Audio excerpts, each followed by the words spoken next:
చూస్తుంటారు కదా first. CM Chandrababu Naidu గారు వాయిస్ వినాలని ఉంది. అదే ఏం మాట్లాడుతున్నారు? అస్సలు ఏం చేస్తూ ఉన్నారండి జగన్మోహన్ రెడ్డి? ఏం చేస్తావు? రాష్ట్రానికి ఏం చేస్తావని అడుగుతున్నా. ఇప్పుడు నేను వచ్చాను, ఎంత బాగా ఉందండి రాష్ట్రం. వచ్చిన 9 నెలలకి ఎంత అభివృద్ధి చేస్తానండి. ఇదండి నాది. జగన్ చూసి నేర్చుకో. ఓయ్ ఇలా ఉంటుందండి. Very good. నెక్స్ట్ మన మాజీ ముఖ్యమంత్రి జగన్మోహన్ రెడ్డి వచ్చేసరికి ఒకటి మాత్రం నిజం చెప్తా ఉన్నా. ఈరోజు నేను ఓడిపోయానని అందరూ అనుకుంటున్నారు.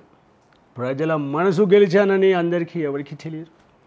ఏదో ఈ చంద్రబాబు వాళ్ళ నాయన ఖర్జూర్ నాయుడు అది వదిలిపెట్టండి. కానీ నేను మాత్రం ఒకటే చెప్తా ఉన్నా. నేను ఖచ్చితంగా వచ్చే 2029లో అవ్వ తాతలు, పిన్ని బాబాయిలు, అత్త మామలు, బావ బామ్మర్దులు అందరూ నాకు ఓటేస్తారని చెప్తా ఉన్నా. అందరి ఫేవరెట్ అని చెప్పొచ్చు. డిప్యూటీ సీఎం గారు పవన్ కళ్యాణ్ గారు వాయిస్, స్పీకర్ గారు వాయిస్. నిజంగా మీరు ఇలా ఇంటర్వ్యూ చేస్తుంటే నాకు చాలా చక్కగా అనిపిస్తుంది. ఎందుకంటే చాలా అందంగా ఉన్నారు మీరు. మీ ముందు నేను చేస్తుంటే నిజంగా ముచ్చటేస్తుంది నాకు. ఇలాగే మాట్లాడతాను చాలా నాకు. ఎందుకంటే రాజకీయాలు చూసి చూసి చూసి ప్రతిరోజు వెళ్ళలేకపోతున్నాను. అందుకని ఇలాంటి టైమే నేను కోరుకున్నాను. మీలాంటి అమ్మాయి వచ్చి ఇంటర్వ్యూ చేస్తుంటే నాకు చాలా అందంగా, నాకు ఆనందంగా అనిపిస్తుంది. అది నేను చెప్పాలనుకున్నాను. Thank you. Nice, very nice Sai గారు. సో అయితే మీరు మిమిక్రీ ఆర్టిస్ట్గా కూడా ఒక లెవెల్లో నేర్చుకుంటూ కూడా అందరి వాయిస్ చాలా పర్ఫెక్ట్గా చేస్తున్నారు. ఈ ఫీల్డ్లో ఉన్న వాళ్ళకి చాలా మంది చూస్తూ ఉంటారు. అంటే ప్రజెంట్గా మీరు డైరెక్ట్గా చూసిన ప్రాబ్లమ్స్ ఏంటి, డైరెక్ట్గా ఫేస్ చేసిన ప్రాబ్లమ్స్ ఏంటి? ఇప్పుడు కొంతమంది మిమిక్రీ చేస్తానంటే అంటే నాకంటే బాగా మిమిక్రీ చేస్తారని నేను చెప్పనండి. వాళ్ళు కూడా చేస్తారు. కాకపోతే కొన్ని పెక్యులర్ వాయిస్ వాళ్ళకి రాని కూడా నేను చేస్తుంటాను. అది వాళ్ళకి కూడా తెలుసు. కొంతమంది తెలుసు అండి. అది ఎందుకు చెప్పడం అనవసరం, కానీ అది వాళ్ళకి కూడా తెలుసు నేను చేస్తానని. వీడు చేస్తున్నాడు కదని. కానీ వాళ్ళు పెద్దవాళ్ళు వాళ్ళు కూడా ఇప్పుడు ఉన్నారండి. కానీ వాళ్ళు నన్ను ఎంకరేజ్ చేయరనమాట. అరే బాగా చేస్తున్నావురా అని అంటారు తప్ప, అరే వీడు ఈ వాయిస్ కూడా చేస్తున్నాడు కదా, అంటే కొత్త వాయిస్ ఇప్పుడు వచ్చినాయి కదా ఇవి కూడా చేస్తున్నాడు అని ఎప్పుడు అని అనుకొని ఎంకరేజ్ చేద్దామనే లెవెల్ ఎవ్వరికీ ఉండదండి. చాలామంది మీలాంటి వాళ్ళు చాలామంది ఉన్నారు, ఇండస్ట్రీలో ఉన్నారు. సో వాళ్ళకి చాలామంది ఇలానే సపోర్ట్ చేయకుండా అక్కడ ఆగిపోయిన వాళ్ళు కూడా చూస్తున్నాం. వాళ్ళకి అసలు నెక్స్ట్ స్టెప్ ఏముంటుంది, అసలు ఏం చేస్తారు? అసలు ఏం లేదండి, ఇక్కడ వరకు వెళ్ళడం. దాని తర్వాత ఎక్కడనైనా ఇప్పుడు నేను ఒక రంగాన్ని ఎంచుకున్నానండి, మిమిక్రీ అని. ఈ రంగం ఇక్కడనే ఆగిపోతుంది. అంటే ఇది చేసుకుంటూ వీడైనా నేనైనా ఏమంటే ఫర్దర్గా సినిమాలకు కానీ లేకపోతే ఏదైనా వెళ్ళాలని ఉంటుంది. కాకపోతే ఏంటంటే ఈ రంగం ఎంచుకున్నాక ఇక్కడనే ఆగిపోతున్నామండి. ఇది ఒక అద్భుతమైన రంగం నన్ను అడిగితే, మిమిక్రీ అనేది. ఎందుకంటే చాలా తక్కువ మంది చేస్తారు. సినిమా వరకు రీచ్ అవ్వడం అనేది అసలు ఉండదు. అక్కడికి ఫుల్ స్టాప్ అవుతుంది మధ్యలో. దీనికి మేజర్ రీజన్ ఏంటంటారు? మీకు ఏమైనా ఐడియా ఉందా? అంత ఎందుకండి, మిమిక్రీ ఆర్టిస్టులు కూడా ఎవరున్నారు? మన శివారెడ్డి గారు తప్ప ఎవరన్నా సినిమాలో ఉన్నారా? ఇప్పుడు శివారెడ్డి గారు కనిపించట్లేదు అసలు. అదండి. అంటే వాళ్ళు ఆల్రెడీ వచ్చి చేసిన వాళ్ళు కూడా ఇప్పుడు ఫీల్డ్లో లేని పరిస్థితి అయితే మనం చూస్తున్నాం. సో ఎందుకంటే కావాలని ఎంకరేజ్ చేయకపోవడం లేదా వాళ్ళని పెట్టుకోవడం. అంటే మనకి ఇండస్ట్రీలో ఎదగాలంటే ఏదైనా ఒక బిగ్ సపోర్ట్ ఉండాలి. ఖచ్చితంగా అండి, 100% అది బిగ్ సపోర్ట్ ఉండాలి.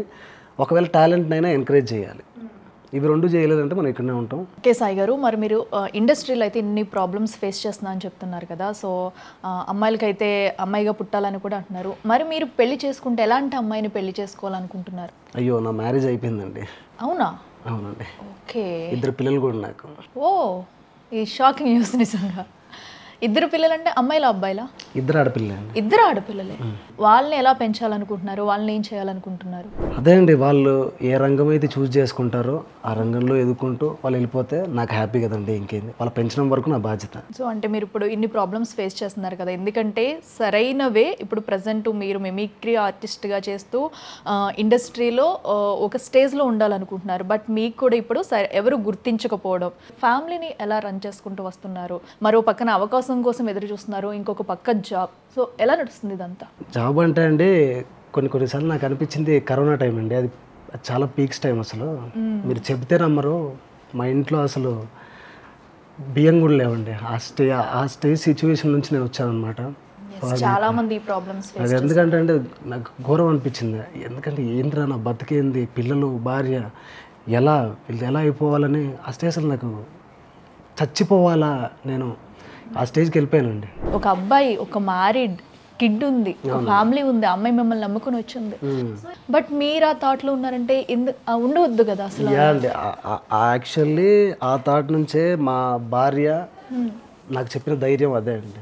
ఎందుకంటే ఈ కష్టాలన్నీ అండి, కష్టాలన్నీ వస్తుంటాయి, ఏం కాదు, మనం ఇప్పుడే కదా నిలబడాలి, ఇప్పుడు చేసుకుంటే ఏం లాభం, ఒకవేళ నువ్వే అయిపోతే మా పరిస్థితి ఏంది, మమ్మల్ని ఎవరు చూస్తారు, ఉండాలి కదా ఏదో ఒకటి చేయని కొంచెం ధైర్యం చెప్పి ఇప్పుడు నేను కనీసం ఇలాగైనా ఉన్నానంటే దానికి కారణం మా వైఫ్ అండి. తన అన్నిట్లో సపోర్ట్. యా అండి, సపోర్ట్ ఉంటుంది ఎప్పుడు. సో మరి మీరు మిమిక్రీ ఆర్టిస్ట్గా ఒక ఇండస్ట్రీలో నిలబడాలనుకున్నారు, బట్ మీరు ఎడ్యుకేషన్ పర్సన్, సో మీరు సివిల్ ఇంజనీర్ చేశానని చెప్తున్నారు. మరి ఎందుకు ఆ టైంలో కూడా ఓకే, ఎందుకంటే మరి ఇక్కడ సెట్ అవ్వలేదు కాబట్టి జాబ్ పర్పస్ ఆ వేలో ఉన్నా కూడా జాబ్ ట్రై చేయాలని ఎందుకు అనిపించలేదు, అంటే ఎందుకు వెళ్ళలేదు? యాక్చువల్లీ అండి, నేను ఇంటర్మీడియట్ 10th నుంచే నేను మిమిక్రీ అంటే ఇష్టం. నన్ను ఫ్రెండ్స్ కూడా బాగా సపోర్ట్ చేసేవాళ్ళు, అరే నువ్వు వెళ్ళు బాగుంటుంది, నీకు ఫ్యూచర్ ఉంటుంది అందులో, ఇది ఎప్పటికైతే ఏముంటుంది, ఇది చేయాలి, ఈ వర్క్ ఉంటుంది, కానీ అది మాత్రం నీకు బాగుంటుంది, లైఫ్లో నువ్వు బాగుంటుంది కదా, బాగా చేయాలి, సపోర్ట్ చేసుకుంటూ వచ్చారు. బీటెక్ అయిపోయిన తర్వాత నేను సివిల్ ఇంజనీరింగ్ తీసుకున్న అది కూడా అయిపోయిందండి. సివిల్ ఇంజనీరింగ్ 4 years ఎట్లా అట్లా కంప్లీట్ చేసుకున్నా, ఏడ్చుకుంటున్నా ఏదో కంప్లీట్ చేసిన. అయిపోయిన తర్వాత కూడా ఆ ఫేర్వెల్ కానీ ఫెస్ట్ కానీ ఇక్కడ అన్నీ మొత్తం సాయి మిమిక్రీ చేస్తాడా, అరే వాడు సాయి గారు బాగా చేస్తాడరా, మా సీనియర్స్ కూడా బాగా సపోర్ట్ చేస్తున్నాను అనమాట. నువ్వు ఖచ్చితంగా ఇండస్ట్రీ వెళ్ళరా, ఆ సైడ్ వెళ్ళిపోరా, నీకు బాగుంది టాలెంట్, ఇలా ఎంకరేజ్ చేసేవాడు. అన్నీ ఎంకరేజ్ చేసేసరికి అట్ లాస్ట్ జాబ్ చూస్ చేసుకోవాలా, ఇంకా జాబ్ మీద కాకుండా మైండ్ మొత్తం మిమిక్రీ వైపు డైవర్ట్ అయిపోయింది. సరే ఓకే, సరే ఈ టాలెంట్తో వెళ్ళిపోతే అయిపోయి మళ్ళీ ఆ ఎంటెక్ చేయాలి, మళ్ళీ అది అయిపోయిన తర్వాత మళ్ళీ జాబ్ చేయాలి. సో అదే ఇక్కడైతే సరే నేను వెళ్ళిపోతే ఎక్కడనో అక్కడ అయిపోతే సర్టైన్ దారి దొరుకుతుంది కదా ఇండస్ట్రీలో అని చెప్పి నేను ఈ సైడ్ చూస్ చేసుకున్నానండి. అప్పటికి కూడా అడిగాను ఇంట్లో వాళ్ళు కూడా, ఎందుకు అవసరమా, అదే చేసుకోవచ్చు కదా, ఎందుకు మరి ఇంతగానం చదువు ఎందుకు, అదేదో అయిపోయేది కదా, నువ్వు ఇప్పటిదాకా ఏం చేసినావు అది ఇది అని తిడుతూనే ఉండేవాళ్ళండి వాళ్ళు. కంపల్సరీ, ఎందుకంటే వాళ్ళు అంత కష్టపడి చదివించి ఒక జాబ్లో సెటిల్ అవుతారని.